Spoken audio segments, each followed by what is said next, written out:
Welcome back to our YouTube channel. ഇന്നത്തെ വീഡിയോയിൽ പണവും സമ്പദ് വ്യവസ്ഥയും വളരെ ഇമ്പോർട്ടൻ്റ് ആയിട്ടുള്ള ഒരു SCERT ചാപ്റ്ററാണ്.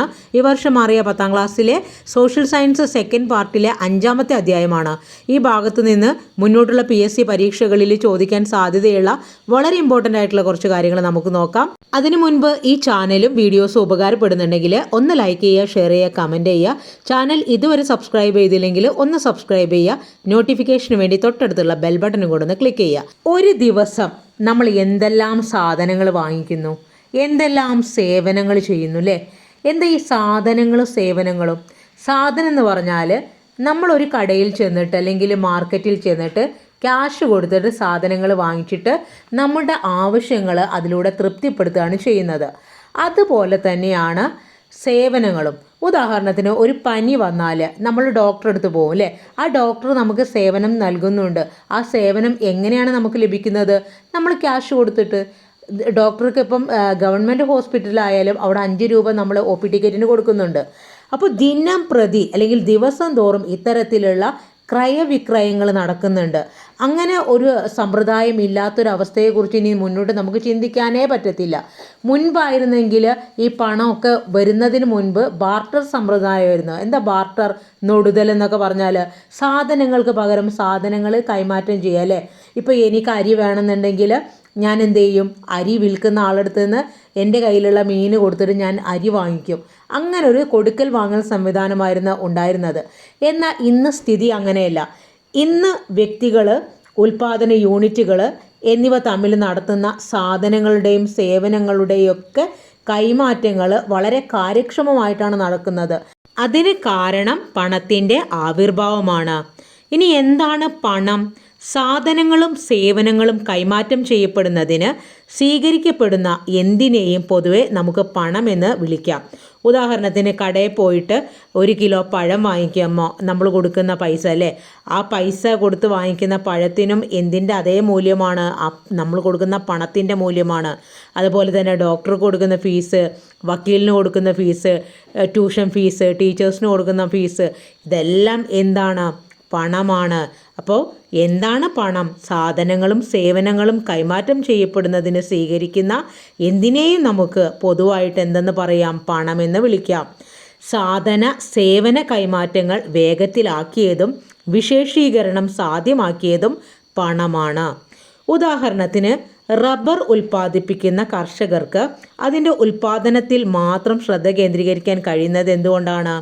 കാരണം അവരുടെ ഉൽപ്പന്നമായ റബ്ബർ പണരൂപത്തിലാക്കി മാറ്റാൻ കഴിയുന്നു. ആ പണം ഉപയോഗിച്ച് അവർക്ക് ആവശ്യമുള്ള മറ്റ് സാധനങ്ങളും സേവനങ്ങളും വാങ്ങിക്കാൻ കഴിയും എന്നതുകൊണ്ടാണ് ഒരു റബ്ബർ ഉൽപ്പാദിപ്പിക്കുന്ന കർഷകന് ആ ഉൽപ്പാദനത്തിൽ മാത്രം ശ്രദ്ധ കേന്ദ്രീകരിക്കാൻ സാധിക്കുന്നത്. അപ്പോൾ നമ്മൾ എന്ത് തുടങ്ങുകയാണെങ്കിലും, ഒരു ബിസിനസ് തുടങ്ങുകയാണെങ്കിലും അതിൻ്റെ ഫൈനൽ ഔട്ട്പുട്ട് എന്ന് പറയുന്നത് എന്താണ്? ആ ലാഭം അല്ലേ? അല്ലെങ്കിൽ ക്യാഷാണ്. ഇനി ഈ ഭാഗത്തെ ഏറ്റവും പ്രധാനമായിട്ട് നമുക്ക് പഠിക്കേണ്ട കാര്യങ്ങൾ പണത്തിൻ്റെ പൊതുവായ ധർമ്മങ്ങളാണ്. അപ്പോൾ പണത്തിൻ്റെ പ്രധാനപ്പെട്ട ധർമ്മങ്ങൾ എന്ന് പറയുമ്പം ഓർമ്മിച്ചു വെക്കുക, പണം എന്നത് എന്താണ്? ഒരു വിനിമയ ഉപാധിയാണ്, മൂല്യം അളക്കുന്നതിനുള്ള ഉപാധിയാണ്, മൂല്യശേഖര ഉപാധിയാണ്, ഭാവിയിലുള്ള കൊടുക്കൽ വാങ്ങലുകളുടെ ഉപാധിയാണ്. പണം ഒരു വിനിമയ ഉപാധിയാണ് എന്നതുകൊണ്ട് എന്താ ഉദ്ദേശിക്കുന്നത്? സാധനങ്ങളും സേവനങ്ങളും വിറ്റ് പണമാക്കാനും ആ പണം ഉപയോഗിച്ച് ആവശ്യമുള്ള സാധനങ്ങളും സേവനങ്ങളും വാങ്ങുവാനും നമുക്ക് സാധിക്കും. അതുകൊണ്ടാണ് പണം ഒരു വിനിമയ ഉപാധി എന്നതുകൊണ്ട് നമ്മൾ ഉദ്ദേശിക്കുന്നത്. ഉദാഹരണം പറയുകയാണെന്നുണ്ടെങ്കിൽ അധ്വാനം, അല്ലെങ്കിൽ ഒരാൾ അധ്വാനിച്ചാണ് അദ്ദേഹത്തിന് പ്രതിഫലം കിട്ടുന്നത്. ആ പ്രതിഫലം പണരൂപത്തിൽ അല്ലെങ്കിൽ നമുക്ക് സാലറി ആയിട്ടല്ലേ കിട്ടുന്നത്. ആ സാലറി ഉപയോഗിച്ചാണ് നമുക്ക് സാധനങ്ങളും നമുക്ക് വേണ്ട സേവനങ്ങളും ഒക്കെ വാങ്ങാൻ സാധിക്കുന്നത്. ഇങ്ങനെ സമ്പദ് വ്യവസ്ഥയിൽ എണ്ണമറ്റ ക്രയവിക്രയം എന്ന് പറഞ്ഞാൽ കൊടുക്കൽ വാങ്ങലുകൾ നടക്കുന്നതിന് പണത്തിൻ്റെ പങ്ക് നിർണായകമാണ്. പണമില്ലാതെ കൊടുക്കൽ വാങ്ങൽ നടക്കുമോ? ഇല്ല. പണത്തിൻ്റെ മറ്റൊരു പ്രധാനപ്പെട്ട ധർമ്മം മൂല്യം അളക്കുന്നതിനുള്ള ഉപാധിയാണ് പണം. മൂല്യം അളക്കുന്നതിനുള്ള ഉപാധി. അങ്ങനെ പറഞ്ഞാൽ എന്താ? എല്ലാ വസ്തുക്കളുടെയും മൂല്യം പണരൂപത്തിൽ നമുക്ക് പ്രകടിപ്പിക്കാൻ സാധ്യമാണ്. ബാർട്ടർ സമ്പ്രദായത്തിൽ ഒരു വസ്തുവിൻ്റെ മൂല്യം മറ്റൊരു വസ്തുവിൻ്റെ മൂല്യവുമായിട്ട് താരതമ്യം ചെയ്യുക എന്ന് പറഞ്ഞാൽ എളുപ്പമല്ല. എന്നാൽ ബാർട്ടർ സമ്പ്രദായത്തിൻ്റെ സ്ഥാനത്ത് പണം വന്നതോടുകൂടി അല്ലെങ്കിൽ പണത്തിൻ്റെ കണ്ടെത്തലോടുകൂടി രണ്ട് വസ്തുക്കളുടെ മൂല്യങ്ങളുടെ താരതമ്യം എളുപ്പമാക്കാനായിട്ട് സാധിച്ചു. വസ്തുവിൻ്റെ മൂല്യം എന്നത് ക്രയവിക്രയ പ്രക്രിയയിൽ അതിന് നിശ്ചയിക്കപ്പെട്ട വിലയാണ്. ഇപ്പോൾ ഒരു സാധനത്തിൻ്റെ വില മറ്റൊരു സാധനത്തിന് ഒരു സാധനത്തിന് 5 രൂപയും മറ്റൊരു സാധനത്തിന് 10 രൂപയാണെങ്കിൽ നമുക്ക് ഏറ്റവും വില കൂടിയ സാധനത്തിന് ഏറ്റവും മൂല്യം കൂടിയ സാധനം എന്നാണ് നമ്മൾ പറയുന്നത്. ആ രീതിയിൽ നമുക്ക് പണത്തിൻ്റെ വരവോടുകൂടി വസ്തുക്കളുടെ മൂല്യം കൃത്യമായിട്ട് അളക്കാൻ സാധിച്ചു. അപ്പോൾ മൂല്യം അളക്കുന്നതിനുള്ള ഉപാധിയാണ് എന്തെന്ന് പറയുന്നത്? പണം. വസ്തുക്കളുടെ മൂല്യം നമുക്ക് പണരൂപത്തിൽ അളക്കാം. അതുപോലെ പണത്തിൻ്റെ മൂല്യം മറ്റു വസ്തുക്കളുടെ രൂപത്തിലും പ്രകടിപ്പിക്കാം. പണത്തിൻ്റെ മൂല്യം എന്നത് അതിൻ്റെ വാങ്ങൽ ശേഷിയാണ്. ഉദാഹരണത്തിന് സ്വർണം പോലെയാണോ നമ്മൾ കടയിൽ പോയിട്ട് മറ്റ് പലചരക്ക് സാധനങ്ങൾ വാങ്ങിക്കുന്നത്? അല്ല. അവിടെ സ്വർണത്തിന് എന്ത് കൂടുതലാണ്? സ്വർണത്തിൻ്റെ മൂല്യം കൂടുതലാണ്. അതുകൊണ്ടാണ് നമ്മൾ സ്വർണത്തിന് കൂടുതൽ ക്യാഷ് കൊടുക്കേണ്ടി വരുന്നത്. ഇനി സാധനങ്ങളുടെ വില വർദ്ധിക്കുമ്പോൾ പണത്തിൻ്റെ വാങ്ങൽ ശേഷി എന്ത് ചെയ്യും? കുറയും. അതായത് അല്ലെങ്കിൽ എല്ലാവരും സ്വർണം വാങ്ങി അല്ലെങ്കിൽ പ്ലാറ്റിനമൊക്കെ വാങ്ങിയിട്ടുണ്ട് നടക്കൂലേ? ഇപ്പോൾ അതിന് സാധിക്കാത്തത് എന്താണ്? കാരണം വില വർദ്ധിക്കുമ്പോൾ പണത്തിൻ്റെ വാങ്ങൽ ശേഷി കുറയുകയും വില കുറയുമ്പോൾ പണത്തിൻ്റെ വാങ്ങൽ ശേഷി കൂടുകയും ചെയ്യും. ഉദാഹരണത്തിന് 1 കിലോ തക്കാളിക്ക് 60 രൂപ. അന്ന് നമ്മൾ ഒരു 250 തക്കാളി വാങ്ങിച്ചിട്ട് ഒപ്പിക്കും. എന്നാൽ പിറ്റത്തെ ദിവസം പറയുകയാണ് 1 കിലോ തക്കാളി 30 രൂപ. അപ്പോൾ നമ്മൾ എന്ത് ചെയ്യും? 2 കിലോ തക്കാളി വാങ്ങിച്ചിട്ട് ഫ്രിഡ്ജിനകത്ത് അങ്ങ് കൊണ്ട് സൂക്ഷിക്കും. അത് തന്നെയാണ് പണത്തിൻ്റെ മൂല്യം എന്ന് പറയുന്നത്. പണം എപ്പോഴും എന്താണ്? മൂല്യം അളക്കുന്നതിനുള്ള ഒരു ഉപാധിയാണെന്ന് ഓർത്തു വെക്കുക. പണത്തിൻ്റെ അടുത്തൊരു ധർമ്മമാണ് മൂല്യശേഖര ഉപാധി. എന്താണ് പണം മൂല്യശേഖര ഉപാധി എന്നതുകൊണ്ട് ഉദ്ദേശിക്കുന്നത്? പണം എല്ലാവർക്കും സ്വീകാര്യമായ ഒന്നാണ്. ഏതൊരു വസ്തുവിൻ്റെയും മൂല്യം പണരൂപത്തിൽ ശേഖരിച്ചു വയ്ക്കാൻ കഴിയും. ബാർട്ടർ സമ്പ്രദായത്തിൽ ഇതിന് സാധ്യമായിരുന്നില്ല. എന്നാൽ പണത്തിൻ്റെ കണ്ടെത്തലോട് കൂടിയിട്ട് എളുപ്പത്തിൽ നശിച്ചു പോകുന്ന വസ്തുക്കൾ ഉൾപ്പെടെ ഉള്ളവയുടെ മൂല്യം പണരൂപത്തിലേക്കോ ആസ്തിയിലേക്കോ മാറ്റി ഭാവിയിൽ പ്രയോജനപ്പെടുത്താൻ സാധിക്കുന്നു എന്നത് ഒരു പണത്തിൻ്റെ ഏറ്റവും നല്ല ക്വാളിറ്റി ആയിട്ട് നമുക്ക് പറയാം. പണത്തിൻ്റെ മറ്റൊരു പ്രധാനപ്പെട്ട ധർമ്മമാണ് ഭാവിയിലുള്ള കൊടുക്കൽ വാങ്ങലുകളുടെ ഉപാധി. ആധുനിക കാലത്ത് പല വ്യാപാരങ്ങളും നടക്കുന്നത് പണമിടപാട് തീർക്കുന്നതിനുള്ള സാവകാശം ലഭിക്കുന്നു എന്നതുകൊണ്ടാണ്. നിലവിലെ സാധന സേവന കൈമാറ്റങ്ങളുടെ പണമിടപാടുകൾ പിന്നീട് തീർക്കാമെന്നത് പൊതുവെ ഉപഭോക്താക്കളും വിൽപ്പനക്കാരും അംഗീകരിക്കാറുണ്ട്. വായ്പ കൊടുക്കുന്നതിൻ്റെയും വായ്പ വാങ്ങുന്നതിൻ്റെയും മൂല്യം പണത്തിൽ അളക്കുന്നത് സാധ്യമാണ്. അപ്പോൾ ഇത് ഹ്രസ്വകാലം, അതായത് കുറഞ്ഞ കാലത്തേക്കോ ദീർഘകാല വ്യാപാര ഇടപാടുകൾക്ക് ഏറെ സഹായകരമാണ്. അപ്പോൾ ഇത് ഇത്രയേ ഉള്ളൂ ഭാവിയിലുള്ള കൊടുക്കൽ വാങ്ങലുകളുടെ ഉപാധി. നമ്മളിപ്പോൾ തന്നെ എത്ര സാധനങ്ങൾ EMI വെച്ചിട്ട് വാങ്ങിക്കും അല്ലേ? തവണകളായിട്ട് കൊടുത്തിട്ട്. അപ്പോൾ പണ്ട് ബാർട്ടർ സംവിധാനമായിരുന്നെങ്കിൽ ഇതൊന്നും നടക്കുമോ? ഇല്ല. ഇപ്പം നമുക്ക് ഏറ്റവും വില കൂടിയ സാധനങ്ങളും നമ്മുടെ ശേഷി വാങ്ങൽ ശേഷി അനുസരിച്ച് നമുക്ക് തവണകളായിട്ട് കൊടുത്ത് വാങ്ങാനായിട്ട് സാധിക്കും. അത്തരത്തിൽ ഭാവിയിലുള്ള കൊടുക്കൽ വാങ്ങലുകളുടെ ഉപാധി എന്ന നിലയിലും പണം വളരെ നിർണായകമായിട്ടുള്ള പങ്ക് വഹിക്കുന്നുണ്ട്. അടുത്തതായി നമുക്കിവിടെ പഠിക്കാനുള്ളത് പണം സമ്പദ് വ്യവസ്ഥയിൽ പ്രവർത്തിക്കുന്നത് എങ്ങനെയാണ് എന്നുള്ളതിനെ കുറിച്ചാണ്. അപ്പോൾ ഓർമ്മിച്ചു വെക്കുക, ഈ സാമ്പത്തിക പ്രവർത്തനങ്ങൾ പ്രധാനമായിട്ടും നമ്മൾ 3 രീതിയിലാണ് തരംതിരിച്ചു വെച്ചിരിക്കുന്നത്. പ്രാഥമിക മേഖല, ദ്വിതീയ മേഖല, തൃതീയ മേഖല. അതിൽ പ്രാഥമിക മേഖല എല്ലായ്പ്പോഴും കൃഷിക്കാണ് കൂടുതൽ പ്രാധാന്യം കൊടുക്കുന്നത്. അതുകൊണ്ട് കാർഷിക മേഖല എന്നും അത് അറിയപ്പെടുന്നുണ്ട്. രണ്ടാമത്തേതാണെങ്കിലോ ദ്വിതീയ മേഖല വ്യവസായത്തിനാണ് പ്രാധാന്യം കൊടുക്കുന്നത്. അതുകൊണ്ട് തന്നെ ഇത് വ്യാവസായിക മേഖല എന്നാണ് അറിയപ്പെടുന്നത്. ഇനി മൂന്നാമത്തേത് സേവനത്തിനാണ് കൂടുതൽ പ്രാധാന്യം കൊടുക്കുന്നത്. അതുകൊണ്ട് ആ മേഖല സേവന മേഖല അല്ലെങ്കിൽ തൃതീയ മേഖല എന്നാണ് അറിയപ്പെടുന്നത്.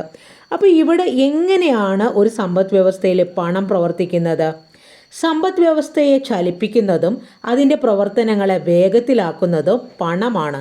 ഉൽപാദനം, വിതരണം, ഉപഭോഗം എന്നീ സാമ്പത്തിക പ്രവർത്തനങ്ങളെ ത്വരിതപ്പെടുത്തുക, അതായത് വേഗത്തിലാക്കുന്നതും ക്രയവിക്രയങ്ങളെ വേഗത്തിലാക്കി സമ്പദ് വ്യവസ്ഥയെ ശക്തിപ്പെടുത്തുന്നതും ആരാണ്? പണമാണ്. അപ്പോൾ അതൊരു ഉദാഹരണത്തിലൂടെ നമുക്കിവിടെ നോക്കാം. പ്രാഥമിക മേഖലയിലെ ഒരു സാമ്പത്തിക പ്രവർത്തനമാണ് നെല്ലുൽപാദനം. നമ്മൾ പറഞ്ഞു പ്രാഥമിക മേഖല എല്ലായ്പ്പോഴും പ്രാധാന്യം കൊടുക്കുന്നത് കൃഷിക്കാണ് അല്ലേ? അതുകൊണ്ട് അത് കാർഷിക മേഖലയാണ്. ഇനി നെല്ല് ഉൽപ്പാദിപ്പിക്കുന്ന കർഷകർക്ക് രാസവളങ്ങൾ, വിത്തിനങ്ങൾ, കീടനാശിനികൾ, യന്ത്ര സാമഗ്രികൾ, തൊഴിലാളികൾ എന്നിവയെല്ലാം ആവശ്യമാണ്. കർഷകർ വളം, യന്ത്രസാമഗ്രികൾ എന്നിവയ്ക്കായി പണം ചെലവഴിക്കുമ്പോൾ അത് ചെന്നു ചേരുന്നത് വ്യാവസായിക മേഖലയിലെ ഉൽപ്പാദകരുടെ വരുമാന മാർഗമായിട്ടാണ്. പിന്നെ ആ നെല്ല് ഉൽപ്പാദിപ്പിച്ച് വിപണിയിലെത്തിക്കണം. അങ്ങനെ വിപണിയിലെത്തിക്കാൻ നമ്മൾ ഡിപ്പെൻഡ് ചെയ്യുന്നത്, ആശ്രയിക്കുന്നത് ആരെയാണ്? ഗതാഗത സൗകര്യത്തെ. അങ്ങനെ അത് സേവനദാതാക്കൾ അല്ലെങ്കിൽ സേവനം നൽകുന്നവർ, ഇപ്പോൾ ഡ്രൈവർമാർ, ഡോക്ടർമാർ, എഞ്ചിനീയർമാർ, ഇവരൊക്കെ സേവനം നൽകുന്നവരായിട്ടാണ് നമ്മൾ പരിഗണിക്കുന്നത്. അപ്പോൾ അവരുടെയും വരുമാന മാർഗമായിട്ട് ഇത് മാറുന്നു. അപ്പോൾ നോക്ക്, ഈ 3 മേഖലയുടെയും സമന്വയം ഉണ്ടെങ്കിൽ മാത്രമേ ഉൽപാദന പ്രവർത്തനം അവിടെ കാര്യക്ഷമമായിട്ട് നടക്കുകയുള്ളൂ. അങ്ങനെ നടക്കുന്നതിന് കാരണമായിട്ടുള്ള ഒരു പ്രധാനപ്പെട്ട വസ്തു എന്ന് പറയുന്നത് എന്താ? പണമാണ്. പണമുള്ളത് കൊണ്ടാണ് ഈ വക കാര്യങ്ങളൊക്കെ ഇവിടെ സാധ്യമാകുന്നത്. ഇവിടെ ഓർമ്മിച്ചു വെക്കേണ്ട ഒരു കാര്യം, ഓരോ മേഖല, ഇപ്പോൾ പ്രാഥമിക മേഖലയിൽ നിന്ന് ദ്വിതീയ മേഖലയിലേക്കും ദ്വിതീയ മേഖലയിൽ നിന്ന് തൃതീയ മേഖലയിലേക്കും പണം സഞ്ചരിക്കുന്നുണ്ട്. എന്നാൽ പണം ഒരു സ്ഥലത്ത് സ്റ്റാറ്റിക്കായിട്ട് നിൽക്കുന്നുണ്ടോ? ഇല്ല. അപ്പോൾ അതിങ്ങനെ കറങ്ങിക്കൊണ്ടിരിക്കുകയാണ്. അതായത് ഒരു ചുഴലിക്കാറ്റ് പോലെ ഇങ്ങനെ, അല്ലെങ്കിൽ ഒരു ചക്രം പോലെ ഇങ്ങനെ കറങ്ങിക്കൊണ്ടിരിക്കുകയാണ് ചെയ്യുന്നത്. അപ്പോൾ പണത്തിൻ്റെ ഒരു യൂണിറ്റ് ഒരു നിശ്ചിത സമയത്തിനുള്ളിൽ എത്ര തവണ കൈമാറ്റം ചെയ്യപ്പെടുന്നു എന്നത് പണത്തിൻ്റെ ചാക്രിക പ്രവേഗം അഥവാ velocity of circulation of money എന്നാണ് അറിയപ്പെടുന്നത്. ഓർമ്മിച്ചു വെക്കുക. ഇവിടെ ഉദാഹരണം പറയുന്നുണ്ട്. ഞാനൊരു 100 രൂപ നോട്ടാണ്. ഇന്ന് 9 മണിക്ക് ഒരു വിദ്യാർത്ഥി എന്നെ കടയിൽ കൊടുത്ത് 50 രൂപ വിലയുള്ള 2 നോട്ട് ബുക്കുകൾ വാങ്ങി. വൈകുന്നേരം 5 മണിക്കുള്ളിൽ എൻ്റെ മൂല്യം പൂർണ്ണമായും ഉപയോഗപ്പെടുത്തിയ എത്ര കൈമാറ്റങ്ങൾക്ക് ഞാൻ വിധേയമായെന്ന് നിങ്ങളുടെ ഭാവനയ്ക്കനുസരിച്ച് എഴുതി എൻ്റെ സഞ്ചാരപഥം എന്ന് പൂർത്തിയാക്കുക. അപ്പോൾ ഓർമ്മിച്ചു വെക്കുക, നമ്മൾ കൊടുക്കുന്ന പൈസ ഒരു സ്ഥലത്ത് തന്നെ നിൽക്കുന്നില്ല. അത് നമ്മുടെ ആ പണവ്യവസ്ഥ അല്ലെങ്കിൽ സമ്പദ് വ്യവസ്ഥയിൽ അത് എന്ത് ചെയ്യുന്നുണ്ട്? അതിൻ്റെ ധർമ്മം നിർവഹിച്ചു കൊണ്ടേയിരിക്കുകയാണ്. അപ്പോൾ ഇത്തരത്തിൽ ഒരു പണത്തിൻ്റെ ഒരു യൂണിറ്റ് ഒരു നിശ്ചിത സമയത്തിനുള്ളിൽ എത്ര തവണ കൈമാറ്റം ചെയ്യപ്പെടുന്നു എന്നത് ആ പണത്തിൻ്റെ velocity of circulation of money എന്നാണ് ഉദ്ദേശിക്കുന്നത്. ഈ ഭാഗത്ത് ഓർമ്മിച്ചു വെക്കേണ്ട ഒരു പോയിന്റ്, പണത്തിൻ്റെ ചാക്രിക പ്രവേഗം അഥവാ velocity of circulation of money ഇത് കൂടുന്നതിനനുസരിച്ച് സാമ്പത്തിക വളർച്ച ത്വരിതപ്പെടുന്നതിനെയും പണത്തിൻ്റെ ചാക്രിക പ്രവേഗം കുറയുന്നത് സാമ്പത്തിക വളർച്ച മന്ദീഭവിക്കുന്നതിനെയുമാണ് സൂചിപ്പിക്കുന്നത്. സാമ്പത്തിക മാന്ദ്യം ഉണ്ടാവുന്നതിനെ. വളർച്ചാ നിരക്ക് കൂടിയ സമ്പദ് വ്യവസ്ഥയിൽ ഉൽപ്പാദകർക്കും ഉപഭോക്താക്കൾക്കും കൂടുതൽ പണം ചെലവഴിക്കാൻ സാഹചര്യമുള്ളപ്പോൾ, വളർച്ചാ നിരക്ക് കുറഞ്ഞ സമ്പദ് വ്യവസ്ഥയിൽ ഉൽപ്പാദകർക്കും ഉപഭോക്താക്കൾക്കും കുറച്ച് പണം മാത്രമേ ചെലവഴിക്കാൻ സാഹചര്യമുണ്ടാവുകയുള്ളൂ. ഉദാഹരണത്തിന് കൂടുതൽ പണം ചെലവഴിക്കുക എന്ന് പറയുന്നത് എന്താണ്? ഇപ്പോൾ ഉദാഹരണത്തിന് ഒരു ചൈനീസ് മേള നടക്കുകയാണ്. അവിടെ ഏതെടുത്താലും 10 രൂപ. അപ്പോൾ നമ്മൾ അവിടുന്ന് കുറേ സാധനം വാങ്ങിക്കും. നേരെ മറിച്ച് ഇപ്പുറത്ത് ഒരു അലൻസോള്ളിയോ അല്ലെങ്കിൽ ഏതെങ്കിലും ഒരു ബ്രാൻഡഡ് ആയിട്ടുള്ള ഒരു കട, അവിടെ ചെന്ന് 1000 രൂപക്ക് കൊടുത്താൽ കഷ്ടിച്ച് ഒരു ഷർട്ട് കിട്ടിയാൽ കിട്ടിയില്ലേ? അപ്പോൾ എവിടെയാണ് ഏറ്റവും കൂടുതൽ പൈസ നമ്മൾ ചിലവാക്കുന്നത്? ഏറ്റവും കൂടുതൽ സാധനം കിട്ടുന്നിടത്ത്. ഏറ്റവും കുറവ് സാധനം കിട്ടുന്നിടത്ത് പൈസ ചിലവാക്കുന്ന ആളുകളുടെ എണ്ണം കുറവായിരിക്കും. അത്രയും ഓർത്താൽ മതി. അടുത്തതായി നമുക്കിവിടെ പഠിക്കാനുള്ളത് ബാങ്കുകളെക്കുറിച്ചാണ്. പണമിടപാടുകൾ കാര്യക്ഷമമായിട്ടും സാമ്പത്തിക പ്രവർത്തനങ്ങൾ ക്രമീകരിക്കുന്നതിലും പ്രധാന പങ്ക് വഹിക്കുന്ന സാമ്പത്തിക സ്ഥാപനങ്ങളാണ് ബാങ്കുകൾ. ബാങ്കുകളും ബാങ്കിതര സ്ഥാപനങ്ങളൊക്കെ ഉണ്ട്. അപ്പോൾ നമുക്ക് ആദ്യം ബാങ്കുകളെ കുറിച്ചാണ് പഠിക്കാനുള്ളത്. അതിൽ തന്നെ ആദ്യം പണവും കേന്ദ്ര ബാങ്കും, പ്രത്യേകിച്ച് RBIയെ കുറിച്ചാണ് നമ്മൾ പഠിക്കുന്നത്. വളരെ ഇമ്പോർട്ടൻ്റ് ആയിട്ടുള്ള ഭാഗങ്ങളാണ്, ശ്രദ്ധിച്ച് മനസ്സിലാക്കി വെക്കുക. ഇവിടെ ഒരു ചോദ്യം തന്നിട്ടുണ്ട്. നമ്മുടെ രാജ്യത്ത് പ്രചാരത്തിലുള്ള കറൻസികളുടെയും നാണയങ്ങളുടെയും ഉറവിടം ഏതാണ്? ഈ പണത്തിൻ്റെ എല്ലാം അധികാരി ആരായിരിക്കും? ഓരോ രാജ്യത്തും അതത് രാജ്യത്തിൻ്റെ കേന്ദ്ര ബാങ്കുകളായിരിക്കും ഈ പണത്തിൻ്റെ എല്ലാം അന്തിമ അധികാരി. അപ്പോൾ നമ്മുടെ ഇന്ത്യയിൽ ഇത്തരത്തിലൊരു കേന്ദ്ര ബാങ്കുണ്ട്. അതാണ് RBI അഥവാ റിസർവ് ബാങ്ക് ഓഫ് ഇന്ത്യ. ഇന്ത്യയിൽ എല്ലാ പണമിടപാടുകളും നിയന്ത്രിക്കുന്നത് ആരാണ്? RBI അഥവാ റിസർവ് ബാങ്ക് ഓഫ് ഇന്ത്യയാണ്. ഹിൽട്ടൺ യങ് കമ്മീഷന്റെ ശുപാർശ പ്രകാരമാണ് 1934 reserve bank of India act പ്രകാരം 1935 ഏപ്രിൽ 1 കൊൽക്കത്തയിൽ ഇന്നത്തെ റിസർവ് ബാങ്ക് സ്ഥാപിതമായത്. നിലവിൽ റിസർവ് ബാങ്കിൻ്റെ ആസ്ഥാനം മുംബൈയാണ്. 1937 റിസർവ് ബാങ്കിൻ്റെ തലസ്ഥാനം കൊൽക്കത്തയിൽ നിന്ന് മുംബൈയിലേക്ക് മാറ്റിയത്. 1949 റിസർവ് ബാങ്ക് ഓഫ് ഇന്ത്യ ദേശസാൽക്കരിക്കപ്പെട്ടത്. അടുത്തതായി നമുക്കിവിടെ പഠിക്കാനുള്ളത് റിസർവ് ബാങ്കിൻ്റെ പ്രധാനപ്പെട്ട ധർമ്മങ്ങളാണ്. അവ ഓരോന്നും നമുക്ക് കൃത്യമായിട്ട് പഠിച്ചെടുക്കാം. വളരെ ഇമ്പോർട്ടൻ്റ് ആണ് കേട്ടോ. റിസർവ് ബാങ്കിൻ്റെ ഏറ്റവും പ്രധാനപ്പെട്ട ധർമ്മമാണ് കറൻസി അച്ചടിച്ചിറക്കുക. 1934 reserve bank of India act പ്രകാരം നാണയങ്ങളും 1 രൂപ നോട്ടുകളും ഒഴികെ, ഓർമ്മിച്ചു വെക്കുക, നാണയങ്ങളും 1 രൂപ നോട്ടും ഒഴികെയുള്ള എല്ലാ കറൻസികളും അച്ചടിച്ചിറക്കുന്നത് റിസർവ് ബാങ്കാണ്. നാണയങ്ങളും 1 രൂപ നോട്ടും അച്ചടിച്ചിറക്കുന്നത് ഇന്ത്യ ഗവൺമെൻറ്റിൻ്റെ ധനകാര്യ മന്ത്രാലയമാണ്. PSCയുടെ ഒരു പ്രീവിയസ് ക്വസ്റ്റ്യൻ ആണ്, നാണയങ്ങളും 1 രൂപ നോട്ടും അച്ചടിച്ചിറക്കുന്നത് ആരാണ്? അപ്പം നമ്മളെ തെറ്റിക്കാൻ വേണ്ടിയിട്ട് RBI എന്ന് കൊടുക്കും. RBI അല്ല, ഇന്ത്യ ഗവൺമെൻറ്റിൻ്റെ ധനകാര്യ മന്ത്രാലയമാണ് 1 രൂപ നോട്ട് അതുപോലെ നാണയങ്ങൾ, അനുബന്ധ നാണയങ്ങളും അച്ചടിച്ചിറക്കുന്നത്. ഇനി കറൻസികൾ രൂപകൽപ്പന ചെയ്യുക, സുരക്ഷാ സവിശേഷതകൾ ഉൾപ്പെടുത്തുക, അച്ചടിച്ച് വിതരണം ചെയ്യുക എന്നീ ധർമ്മങ്ങൾ നിർവഹിക്കുന്നത് റിസർവ് ബാങ്ക് ഓഫ് ഇന്ത്യയാണ്. പിന്നെ ഇവിടെ റിസർവ് ബാങ്കിൻ്റെയും ഇന്ത്യ ഗവൺമെൻറ്റിൻ്റെ ഉടമസ്ഥതയിലുള്ള കുറച്ച് അച്ചടിച്ചിറക്കുന്ന പ്രസ്സുകളുണ്ട്. അത് നമുക്ക് നോക്കാം. ഇന്ത്യ ഗവൺമെൻറ്റിൻ്റെ കീഴിലുള്ളത് നാസിക് മഹാരാഷ്ട്രയിലാണ്. അതുപോലെ ദേവാസ് മധ്യപ്രദേശിലാണ്. ഈ 2 കറൻസി അച്ചടിച്ചിറക്കുന്ന പ്രസ്സുകളും ഇന്ത്യ ഗവൺമെൻറ്റിൻ്റെ ഉടമസ്ഥതയിലാണ് കേട്ടോ. അതുപോലെ റിസർവ് ബാങ്കിൻ്റെ ഉടമസ്ഥതയിലുള്ള പ്രസ്സാണ് ഭാരതീയ reserve bank note Mudran limited. ഇതിൻ്റെ ശാഖകൾ സ്ഥിതി ചെയ്യുന്നത് ഒന്ന് കർണാടകത്തിലെ മൈസൂരും പിന്നെ സാൽബോണി പശ്ചിമ ബംഗാളിലുമാണ്. പിന്നെ ഓർമ്മിച്ചു വെക്കുക, നാണയങ്ങൾ നിർമ്മിക്കുന്നത് ഇന്ത്യ ഗവൺമെൻറ്റിൻ്റെ ഉടമസ്ഥതയിലുള്ള മുംബൈ, ഹൈദരാബാദ്, കൊൽക്കത്ത, നോയിഡ എന്നിവിടങ്ങളിലെ മിൻറ്റുകളിലാണ് കേട്ടോ. പിന്നെ നിലവിൽ പ്രചാരത്തിലുള്ള കറൻസികൾ ഗവൺമെൻറ്റിൻ്റെ നിർദ്ദേശപ്രകാരം അതിന് പിൻവലിക്കാൻ ആർക്ക് സാധിക്കും? റിസർവ് ബാങ്ക് ഓഫ് ഇന്ത്യക്ക്. അപ്പോൾ ഇത്തരത്തിൽ ക്യാഷ് പിൻവലിക്കുന്നതിനെയാണ് ഡിമോണിറ്റൈസേഷൻ എന്ന് പറയുന്നത്. ഇപ്പോൾ ഉദാഹരണത്തിന് നരേന്ദ്രമോദി ഭരിച്ചിരുന്ന സമയങ്ങളിലാണ് 500-ൻ്റെ 2000-ൻ്റെ നോട്ടൊക്കെ പ്രത്യേകിച്ച് പെട്ടെന്ന് ഒരു അർദ്ധരാത്രി അങ്ങ് പിൻവലിക്കുന്നു എന്ന് പറഞ്ഞതല്ലേ. അപ്പോൾ ഇതൊക്കെ എന്താണ്? ഇത് ഡിമോണിറ്റൈസേഷന് ഉദാഹരണമായിട്ട് പറയാം. ഇന്ത്യയിൽ ഡിമോണിറ്റൈസേഷൻ നടന്ന ഡേറ്റ് ഇവിടെ തന്നിട്ടുണ്ട്. 2016 നവംബർ 8. ഓർമ്മിച്ചു വെക്കണം, 2016 നവംബർ 8 ഡിമോണിറ്റൈസേഷൻ ഇന്ത്യയിൽ നടന്നത്, അടുത്ത കാലത്ത് നടന്നത് കേട്ടോ.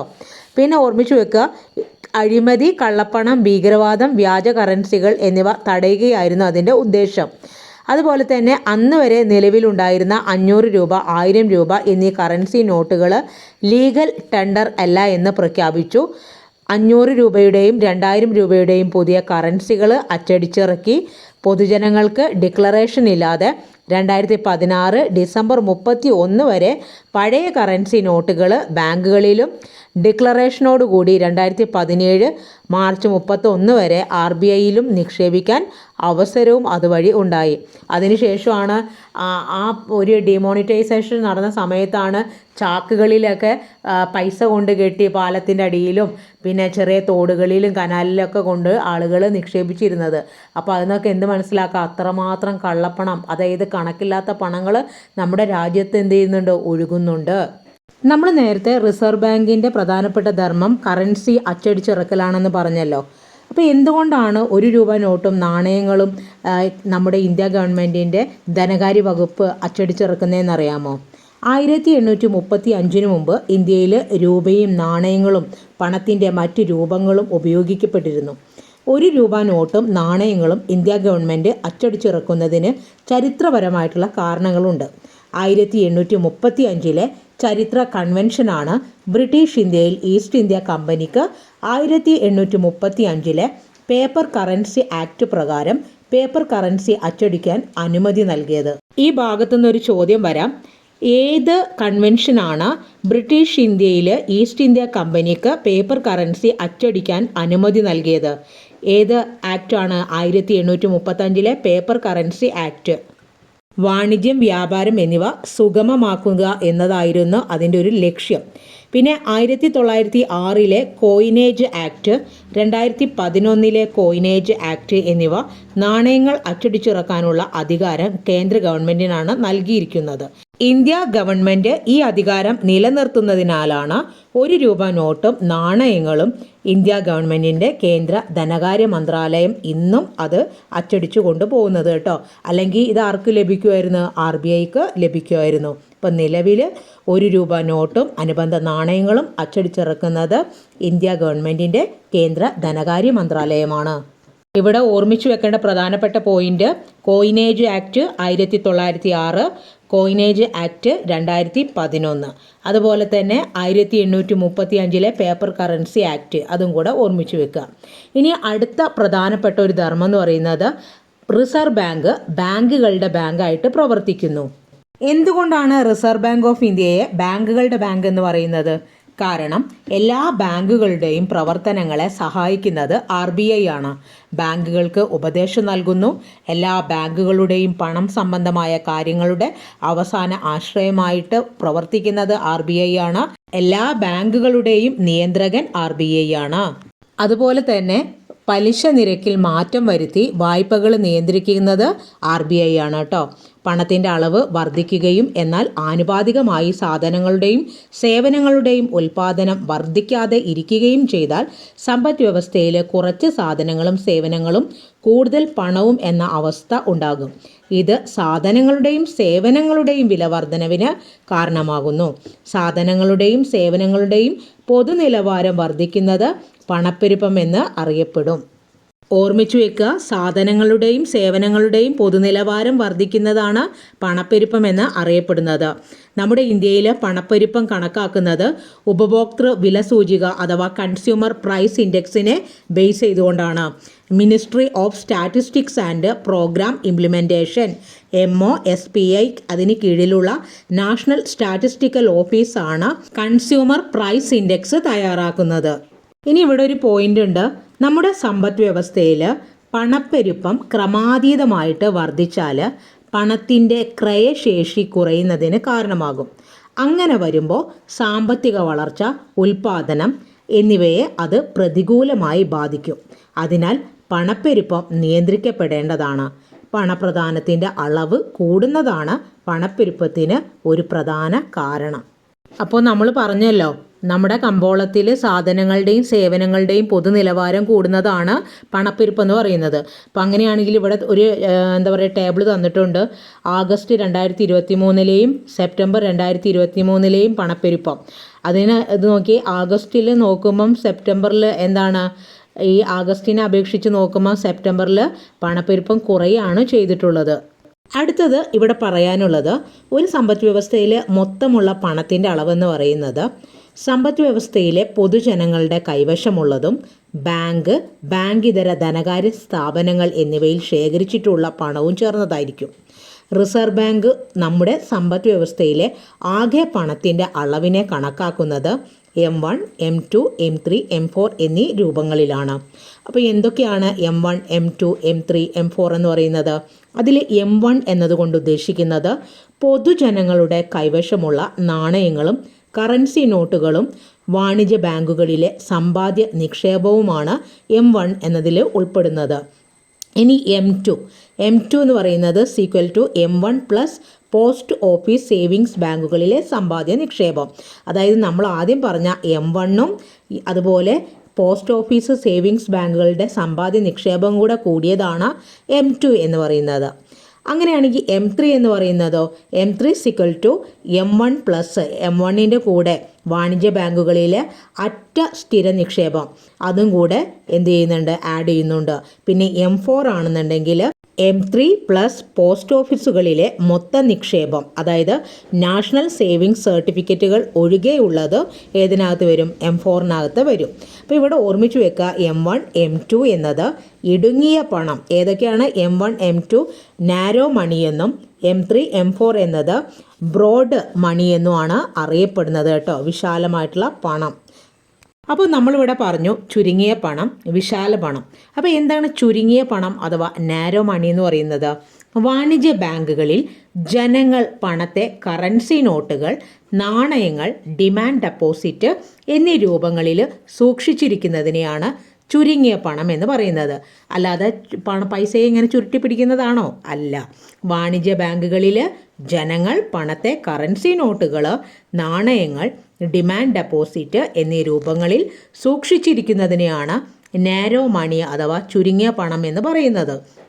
അങ്ങനെയാണെങ്കിൽ വിശാലമായ പണം അഥവാ ബ്രോഡ് മണി എന്നതുകൊണ്ട് ഉദ്ദേശിക്കുന്ന എന്താ?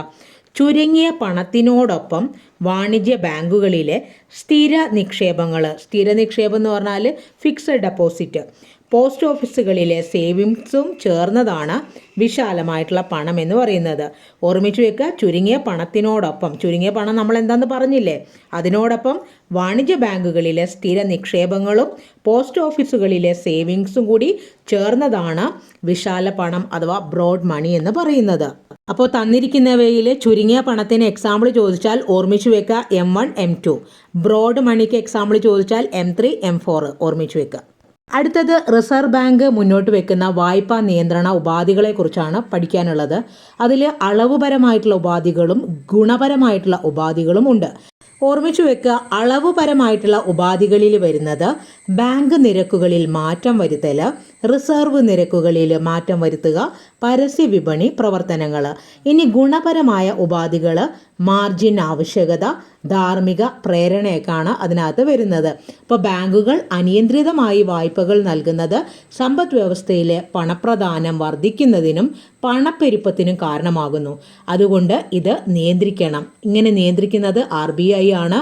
അപ്പോൾ വായ്പകൾ നിയന്ത്രിക്കുന്നതിന് RBI അളവുപരമായിട്ടുള്ള ഉപാധികളും ഗുണപരമായിട്ടുള്ള ഉപാധികളും മുന്നോട്ട് വയ്ക്കുന്നുണ്ട്. ബാങ്ക് നിരക്കുകളിൽ മാറ്റം വരുത്തിയും റിസർവ് നിരക്കുകളിൽ ഒന്നായ കരുതൽ ധനാനുപാതത്തിൽ മാറ്റം വരുത്തിയുമാണ് RBI പണപ്പെരുപ്പം നിയന്ത്രിക്കുന്നത്. അപ്പോൾ നമുക്കിവിടെ റിവേഴ്സ് റിപ്പോ എന്താണെന്നും റിപ്പോ നിരക്ക് എന്താണെന്നും മനസ്സിലാക്കേണ്ടതുണ്ട്. ഈ ഭാഗത്ത് നമ്മൾ പഠിക്കേണ്ട 3 പ്രധാനപ്പെട്ട കോൺസെപ്റ്റ്: ഒന്ന് കരുതൽ ധനാനുപാതം, ക്യാഷ് റിസർവ് റേഷ്യോ; രണ്ടാമത്തത് റിപ്പോ റേറ്റ്; മൂന്നാമത്തത് റിവേഴ്സ് റിപ്പോ റേറ്റ്. അപ്പോൾ എന്താണ് CRR അഥവാ കരുതൽ ധനാനുപാതം എന്ന് പറയുന്നത്?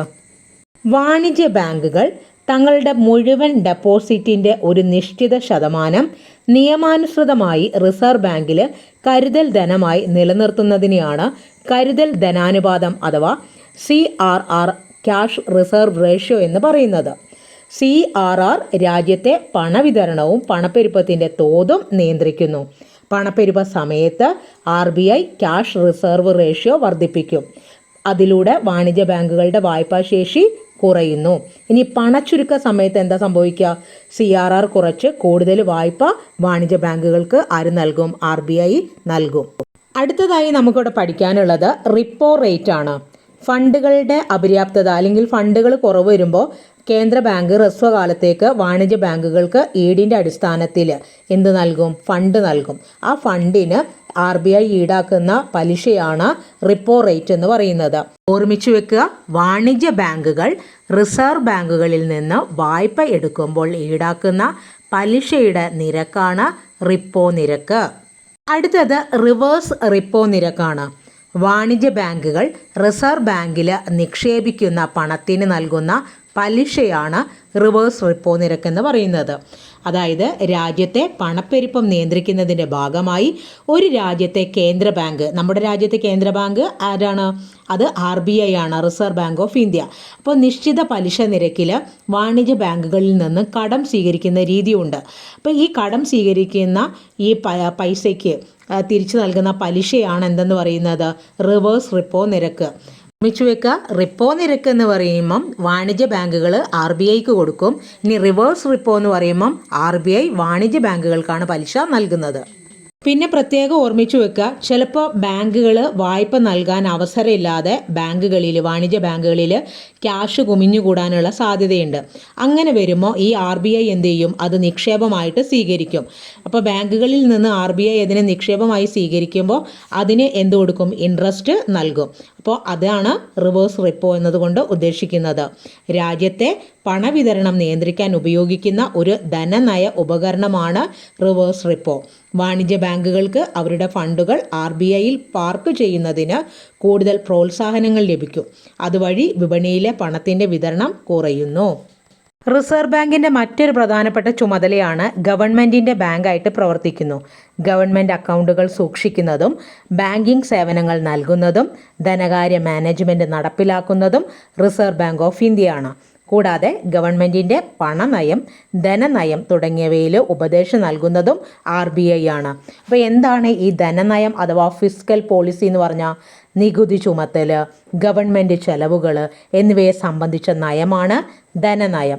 ഇനി പണനയം അഥവാ മോണിറ്ററി പോളിസി എന്ന് പറഞ്ഞാൽ പണത്തിൻ്റെ അളവ്, പലിശ നിരക്ക് എന്നിവയെ സംബന്ധിച്ച നയമാണ് പണനയം. അടുത്തത് റിസർവ് ബാങ്കിൻ്റെ മറ്റൊരു ചുമതല വിദേശ നാണയ കരുതൽ ശേഖരത്തിൻ്റെ സൂക്ഷിപ്പാണ്. നമ്മുടെ സമ്പദ് വ്യവസ്ഥയിലെ വിദേശ നാണയ ശേഖരം എന്നത് വിദേശ കറൻസികൾ, സ്വർണ്ണ ശേഖരം എന്നിവയെല്ലാം ചേർന്നതാണ്. ഇതിൻ്റെ എല്ലാം കാവൽക്കാരൻ RBI ആണ് കേട്ടോ. അടുത്തത് റിപ്പോർട്ടുകളുടെ പ്രസിദ്ധീകരണം. ഇന്ത്യയിലെ ബാങ്കിങ് പ്രവണത, പണനയ റിപ്പോർട്ടുകൾ, ഉപഭോക്തൃ സർവേകൾ, RBI ബുള്ളറ്റിൻ, സ്റ്റാറ്റിസ്റ്റിക്കൽ സപ്ലിമെൻറ്റുകൾ തുടങ്ങി വിവിധ റിപ്പോർട്ടുകൾ RBI വിവിധ കാലയളവിൽ പ്രസിദ്ധീകരിക്കുന്നുണ്ട്. അടുത്തതായി നമുക്ക് ഈ ചാപ്റ്ററിൽ ബാങ്കുകൾ, ബാങ്കിതര ധനകാര്യ സ്ഥാപനങ്ങളെക്കുറിച്ചാണ് പഠിക്കാനുള്ളത്. അത് അടുത്തൊരു വീഡിയോയിൽ പഠിക്കാം. താങ്ക്